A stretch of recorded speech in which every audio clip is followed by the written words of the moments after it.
issues related to diversity and inclusion are hard to talk about, I think, because it's human nature to be hesitant or to admit that you could be wrong or that you have something to learn, specifically when it comes to human beings.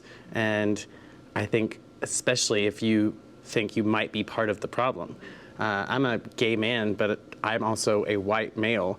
And for years I thought, I don't have too much to learn. This person needs diversity inclusion training, not me. I respect women and people of color, but those are not my experiences. And denying myself that or thinking that it's not as important for me is complete ignorance. And there's always something to learn and something to, help you, these tools of empathy to navigate the world better, to navigate your workplace better, and taking those moments where oh no, I don't know this, or I might be doing something wrong, or be without this information, into oh yes moments. And I think that's just it's great that you can constantly learn about other people.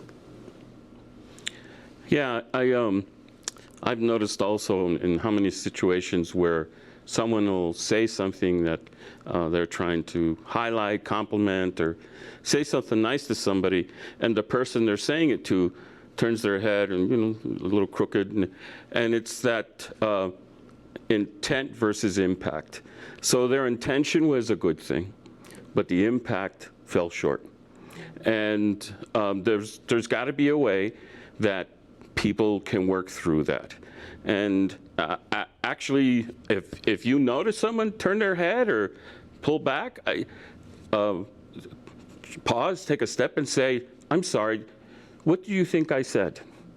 Share with me what you thought I said, because I want to make sure that I was able to communicate what I wanted to say." And let them do that. And that doesn't make you less of a person. That actually makes you a much kinder, more worldly, if you will, kind of person. Sure. And yeah, so it's important to know that your definition of a word is not necessarily the way that it lands with another person. Yeah, yeah. I think that happens a lot for people with disabilities is, one person with a specific diagnosis or disability is just that. They're one person. One person with depression is completely different than another person with depression. And what you might offer and support to one person is going to be different. And I think a lot of times for people with disabilities, we try to ignore it or pretend like it's not there because we don't know how to talk about it and we don't want to offend somebody. So we don't ask the questions that get us to the solutions and the accommodations and the support so somebody can be their whole person at work. We want to just pretend like it's not happening or not there right in our face. And until we can have those conversations to really learn who a person is, then we really are not at inclusion. So those conversations are important to get us to that point where people feel like I am part of this workspace, I'm part of this community, and who I am is important. So I think it's always important for people with disabilities to have conversations about what works for them. Another thing that I think we need to focus on is policy. So policy actually, policy is a very flexible thing, and it's meant to course correct, if you will. And when you're not part of making the policy, sometimes it feels a little oppressive. And so all these years I've been doing this work, I remember when we first started out, it was about tolerance. And I don't know that I just want to be tolerated. And then it was about inclusion. And, okay, so we were invited to be present, token, if you will. And then we're at this place now where we're saying we want equity.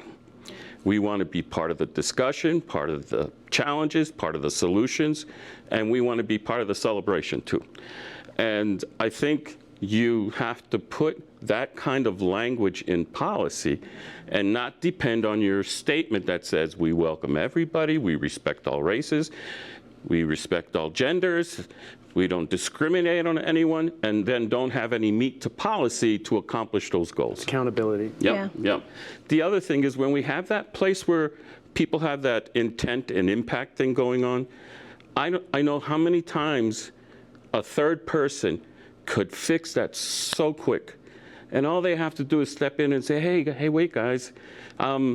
I heard what you said, and I heard how you took it. It's possible that, you went by each other. Can we pause for a moment here? We need more people willing to step in as mediators and as referee, or as I like to say, as grandfathers. Yeah.